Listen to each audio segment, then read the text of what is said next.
이런 극단적인 차이에서 남과 북이 통일된 다음에 통일이 완성되는데 얼마만큼 시간이 걸릴 건지 생각해보면 50년 정도 걸리지 않겠나 예측을 좀 해봅니다. 그러면 우리 다음 세대는 통일을 이루기 위해서, 통일을 완성하기 위해서 온 평생을 살아가야 될 세대가 됩니다. 근데 이런 통일한국이 앞으로 어떻게 이루어질 것인지, 이번에 저희 학생들이 저희 숭실대학교에서는 1학년 전체를 3박 4일 통일 연수를 시킵니다. 근데 그 학생들한테 물어봤어요. 통일이 되어야 되는 이유가 뭐냐? 라고 물어봤는데 정말 놀랍게도 10명 중에 8명이 전쟁을 피하기 위해서라고 답을 합니다. 그러니까 우리 다음 세대들 아이들이 아무 철이 없는 것처럼 생각되지만 이 아이들 머릿속에는 전쟁에 대한 공포심이 가득 차 있는 겁니다. 그래서 통일을 통해서 전쟁을 피했으면 좋겠다, 이런 생각을 좀 하면서 살아가는 것이 지금 우리 젊은 청년들입니다. 그럼 이 청년들한테 과연 우리가 통일이라고 하는 것을 물려줄 수 있을지, 과연 어떻게 우리가 다음 청년, 다음 세대를 준비해야 우리 아이들, 다음 세대가 통일을 이루어내고, 또 통일한국이 복음화되고, 또 복음화된 통일한국이 세계를 복음화시킬 수 있을 것인지, 이런 관점에서 우리가 한번 통일이라고 하는 것을 한국 교회가 깊이 생각하지 않으면 안 될 숙제라고 좀 생각을 합니다. 저는 통일을 신앙적 관점에서 보면 선교 사명의 통로가 되지 않겠나 하는 생각을 좀 해봅니다. 지금 남한은 지금 섬입니다. 섬이라고 하는 건 다른 나라에 가려면 배를 타고 가든지 비행기를 타고 가면 섬이지 않습니까? 근데 남한이 딱 다른 나라에 가기 위해서는 비행기를 타든지 배를 타든지 아니면 갈 수 없는 섬나라의 상황입니다. 그래서 통일이 돼야 우리가 땅끝까지 전하라고 하는 명령에 어떤 출발을 해볼 수 있지 않겠나 생각을 합니다. 그리고 저는 이 통일이라고 하는 것이 우리 한국 교회에 참 큰 축복이 되지 않겠나 생각을 좀 해봅니다.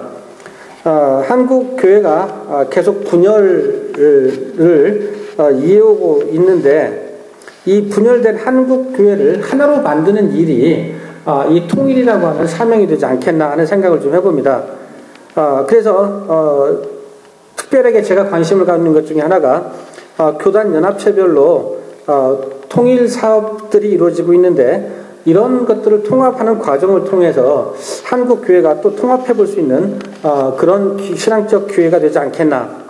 또 통일한국을 하나님의 나라로 만드는 일을 우리가 다음 세대에 교육을 잘 시켜서 꼭 이루어내야 될 사명이 아닌가 싶습니다. 통일한국은 새로운 나라라고 생각을 합니다. 그래서 새로운 한국은 기독교적 가치가 이끄는 나라가 되어야 되고, 또 기독교적 가치가 주가 되는 나라로서 세계 선교의 사명을 다하는 나라로 발전할 수 있는 그런 계기가 통일이 아닌가 생각을 좀 해봅니다. 그래서 이 시대에 교회에 대해서 어떤 요구가 있는지를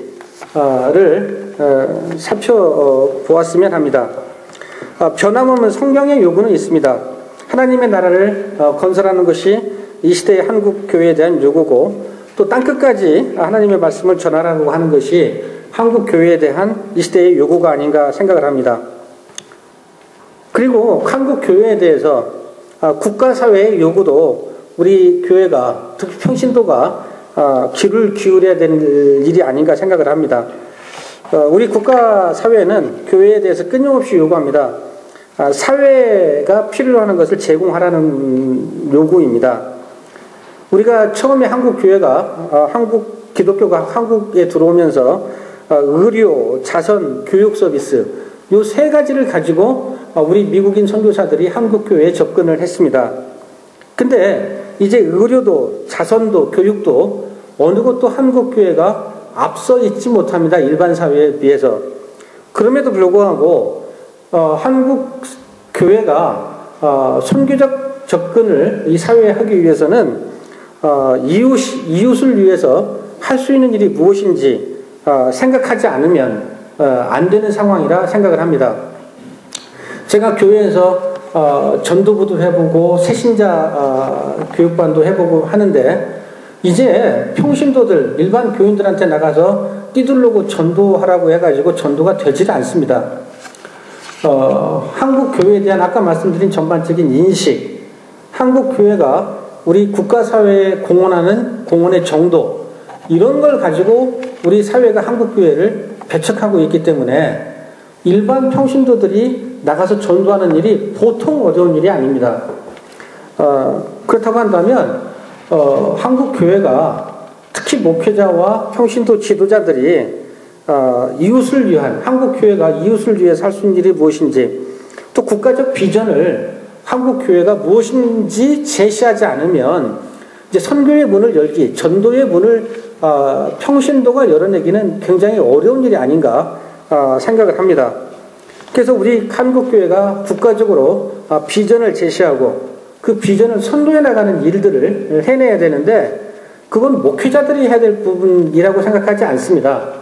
상당 부분은 우리 평신도, 특히 평신도 지도자들이 이 역할을 수행해내야만이 전도의 밑거름, 또 하나님 나라의 건설을 할 수 있는 초석을 다질 수 있는 일이 아닌가 생각을 좀 합니다.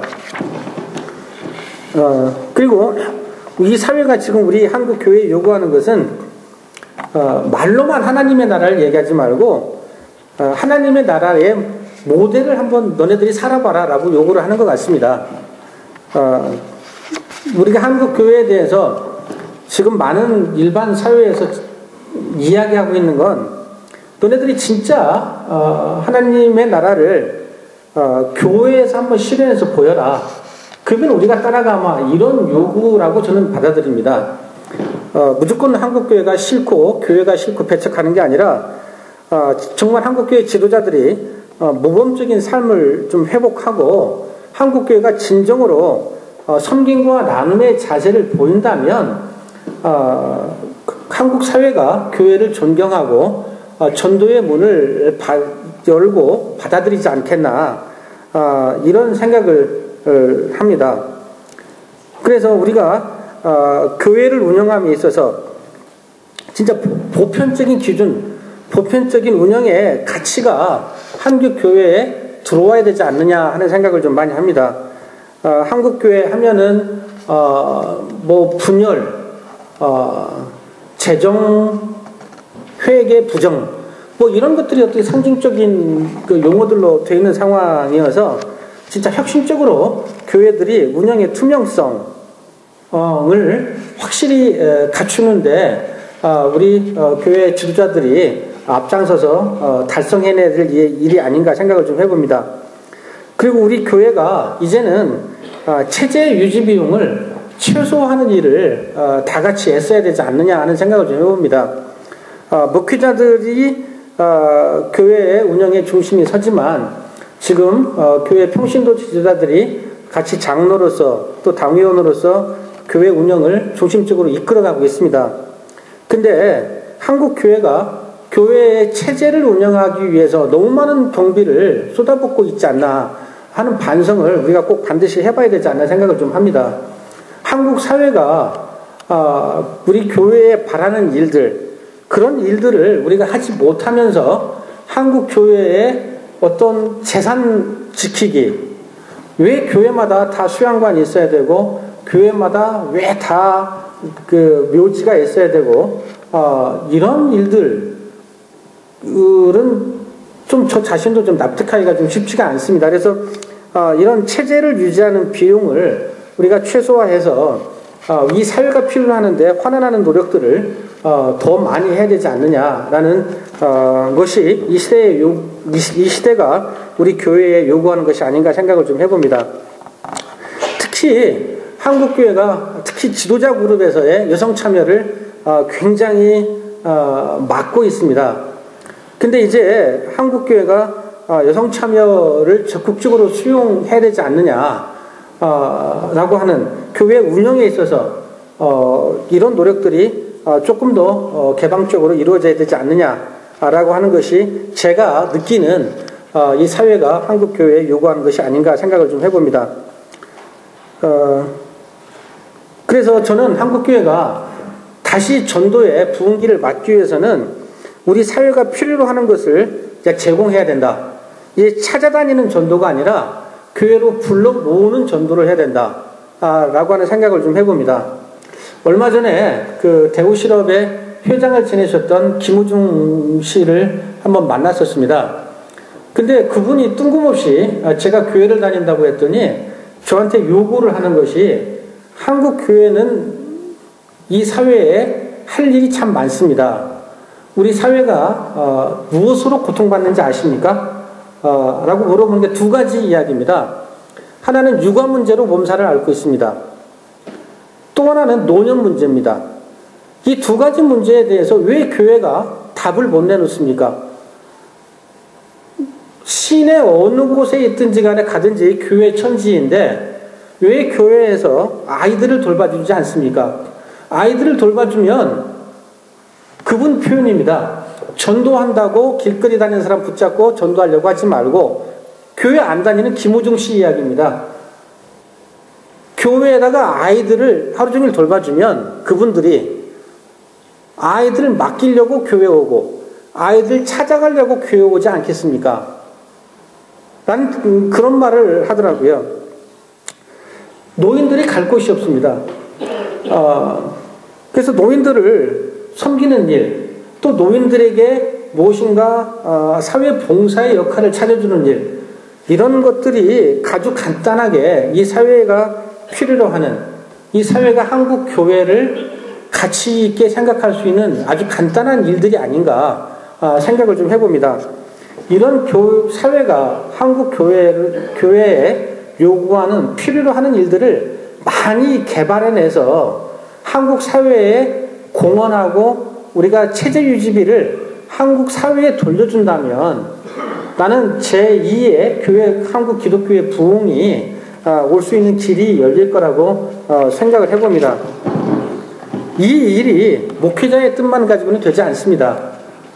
평신도 지도자들이 이 일들을 나서서 해주실 때 이런 일들이 구현될 수 있지 않겠나 생각을 합니다. 또 하나는 우리 지도자들, 평신도 지도자들이 해야 될 일 중에 하나가 저는 무엇보다도 중요한 일이라고 생각하는데요. 다음 세대에게 참 꿈을 주는 일을 좀 해야 됩니다. 다음 세대, 통일 세대, 이런 초글로벌 시대, 이런 시대에 한국 교회의 청년들이 미리 이런 시대를 경험해보고 이런 시대의 리더로 나서야 됩니다. 진정한 리더로. 아까 처음에 말씀드린 대로 나 기독교인입니다라고 동그라미 치는 국회의원 40%, 이런 사람들이 아니라 제대로 훈련받은 삶을 살아가는, 내 주변의 삶을 바꾸어가는 기독교 청년들을 육성해내야 됩니다. 지금은 7% 시대입니다. 연애도 안 합니다. 결혼도 안 합니다. 출산도 안 합니다. 이걸 3%라고 했습니다. 주택, 취업, 여기까지가 5%입니다. 최근에 들어서는 꿈과 희망조차도 없다고 합니다. 이걸 7% 시대라고 얘기를 합니다. 지금 우리 다음 세대들은 우리가 만들어 놓은 사회 지금 현재 상황에 대해서 이런 꿈을 다 잃고 살아가고 있습니다. 그래서 우리는 저를 포함해서 교회 지도자들은 다음 세대들이 왜 일을 해야 되는지 지금 일할 생각도 안 합니다. 대학교 4학년 아이들 면담을 해보면은 대기업 아니면 안 가려고 합니다. 지금 우리나라가 대기업만 가가지고 일하는 사람들만 있어서 될 수 있는 나라가 아닙니다. 우리한테는 많은 시대적 사명들이 아까 말씀드린 대로 있습니다. 통일, 우리가 25,000부 시대는 절대로 못합니다. 우리 북한 못 모으게 살집니다. 우리가 북한 1인당 한 달에 100만 원씩 국민 1인당, 북한 주민 1인당 100만 원씩 줄 수 있을 정도의 경제력이 있어야 통일이 가능합니다. 그러려면 우리 국민소득 5만 불씩 돼야 됩니다. 근데 지금같이 해가지고는 절대로 3만 불 시대도 못 갑니다. 6.25 때 이디오피아가 우리나라에 군인들을 파병했지 않습니까? 그때 당시에 저도 깜짝 놀랐는데요. 지금 하도 못 살아서 그런 줄 몰랐습니다. 이디오피아가 1950년도에 국민소득 3,000달러 시대를 살았고요. 그때 전 세계 6위 국가였습니다. 경제. 근데 최빈 국가입니다. 지금 세계적으로. 우리나라가 지금 같은 인구 감소 및 일하려고 하는 목표의식이 사라진 청년들, 다음 세대를 가지고는 우리가 말하는 통일한국, 복음화된 통일한국, 세계선교, 이런 거 맡아줄 다음 세대가 없습니다. 그래서 우리 교회에서 특히 기독 청년들이 왜 일을 해야 되는지, 왜 다음 세대를 이어 기독교가 이어져야 되는지, 왜 통일한국이 기독교 국가가 되어야 되는지, 이런 사명의식을 실어주는 일이 너무나도 소중한 역할입니다. 그러려면 우리 청년들이, 다음 세대들이, 우리 기독인들이 바뀌어야 됩니다. 그래서 꿈을 가질 수 있도록 이런 노력들을 우리 교회에서 특히 평신도 지도자들, 목회자들 중심으로 첫 번째 사명을 가지고 이 일을 해내 주셔야 되지 않겠나 하는 생각을 좀 해봅니다. 이 일들을 위해서 많은 평신도 단체들이 일하고 있는 경우가 있습니다. 청년액들이라고 하는 기독인 평신도들이 모인 단체가 있습니다. 여기서는 기독 청년들을 불러서 1대1로 6개월씩 멘토링을 해줍니다. 이 일이 이 사람들만 할 일이 아니고 각 교회에서 이루어져야 됩니다. 각 교회에서 평신도 지도자들이 청년들을 1대1로 멘토링을 해줘야 됩니다. 그 사람들이 기독교인으로서 이 사회에서 어떻게 살아가야 될지, 어떻게 살아야지 성공적인 삶을 살아갈지, 이 일이 우리 교회 내에서 각 개교회별로 우리 장로님들에 의해서, 안수집사님들에 의해서 이루어져야지 되는 거죠. 또 하나가 요새 비즈니스 스쿨이라고 하는 게 있습니다. 저희 학교에서 현대인과 성서라는 과목을 가르칩니다. 그 과목에서는 뭘 가르치냐면 기독교적 세계관, 기독교적 가족관, 기독교적 직업관, 이런 것들을 가르칩니다. 우리가 사회를 바꾸어야 되는데 우리 청년들한테 이 사회를 어떻게 바꿔가야 될지에 대한 구체적인 교육 방법은 모릅니다. 그냥 말씀대로 살아라가 아니라 기독인으로서 가정생활은 어떻게 하고, 직장생활은 어떻게 하고, 국가에 대해서는 어떤 사명감을 가지고 살아야 되는지에 대해서 구체적인 교육이 필요합니다. 그런 교육을 우리 교회 내에서 해주지 않으면 우리 다음 세대들이 세속과 어울려서 다른 사람들과 똑같은 방법으로 합니다. 얼마나 많은 장로님들이 우리 얼마 전에 자살해서 지금 우리 대한민국을 온통 흔들고 있는 그런 분들, 다 장로님 아닙니까?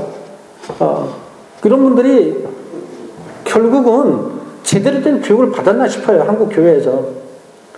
말씀 교육은 받았는데 그 말씀을 가지고 어떻게 살아야 되는지에 대한 교육은 받아본 적이 없지 않나 생각을 좀 합니다. 이런 일들을 하는 평신도 집단들이 많이 생겨납니다. 얼마나 고무적이고 감사한 일인지 모릅니다.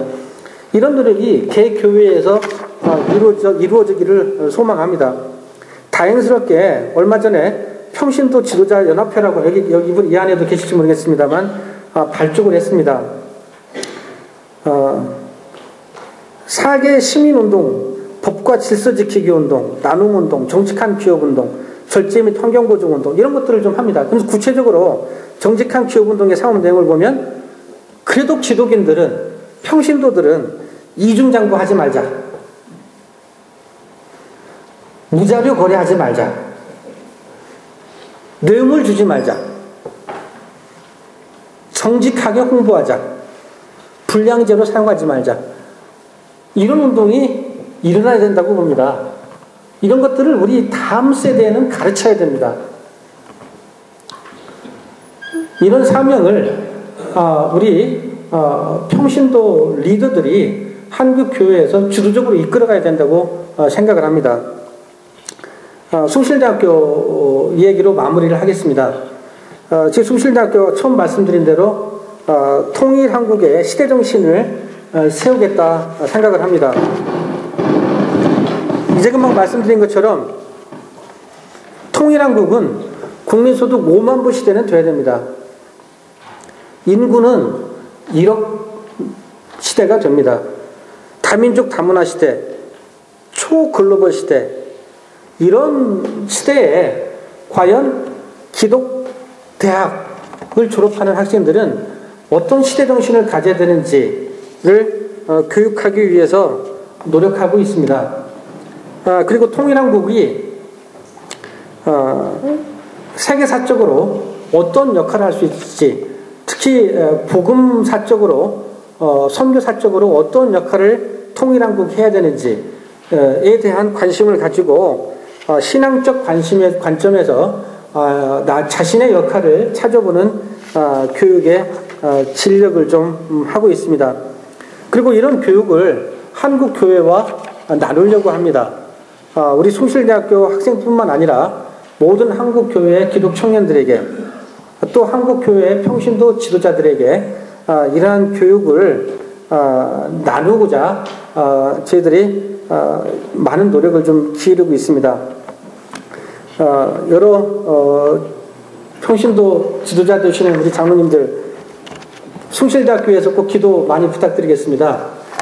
숭실대학교가 지금까지 한국 교회에 수많은 목회자들을 배출하고 6.25 이후에 한국 교회의 중심에 서서 이끌어 오는 역할을 했습니다.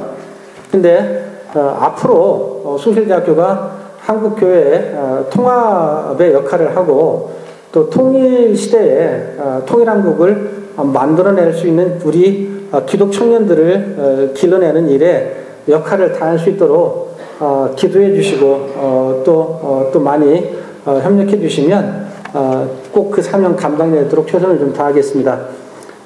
오늘 드린 말씀은 공학하는 사람이 한 얘기라 하고 생각하시고 조금 불편한 얘기가 있었으면 이해해 주셨으면 감사하겠습니다. 감사합니다.